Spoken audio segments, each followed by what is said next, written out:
આપણે આગળ રવૈયાનો વિડીયો બતાવેલો. આજે અમને ગોળી પણ મળી ગઈ.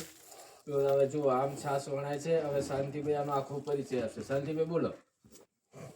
આ રવૈયો કહેવાય, આને માકડી કહેવાય અને લાડવો કહેવાય. અને અંદર છે એક 4 કોષો હોય છે અને આને બાંધવા માટેનું આનું એ કહેવાય બાંધણું કહેવાય. અને આ 2 છે એ નેત્રા કહેવાય. બરાબર. ફેરવવાથી અંદર છાશ થાય. છાશ આનાથી ફર્સ્ટ ક્લાસ દેશી છાશ મળે. માખણ બી એવું આવે કે તમે ફેંકો ને દિવાલ ઉપર તો એનો લૂદો બી બહાર આવે નહીં, એ ચોંટી જાય એટલું જોરદાર માખણ હોય છે. પણ આજનું બધું આ ખાતરિયા યુગમાં છે ને કશું ખાવાની મજા નથી. સારી વાત કરી આ ખાતરિયા યુગમાં. અને મને તો બીજું કે આજના ઇલેક્ટ્રિક સાંકડામાં કુંભાર આવું માટલા જ મોટી ગોળી ના બનાવી શકે.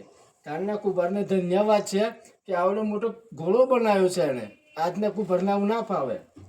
બરોબર શાંતિભાઈ. ત્યારે આપણે સાઠંબાથી ગોળી આવતી હતી મિન્ટુભાઈ. સાઠંબાથી એક ગોળી આવતી હતી, 25 રૂપિયામાં એક ગોળી મળતી હતી. એક જ માણસ એક ગોળી લઈને આવતો હતો. અચ્છા. સાઠંબાની ગોળી વખાણાતી. સાઠંબાથી આવતી. બોલો શાંતિભાઈ એ વખતના. શાંતિભાઈના તો સારા સારા એવા વિડીયો આગળ આવશે. બહુ મસ્ત જાણવા મળશે. બરોબર. આજનો વિડીયો પૂરો થાય છે. જય માતાજી.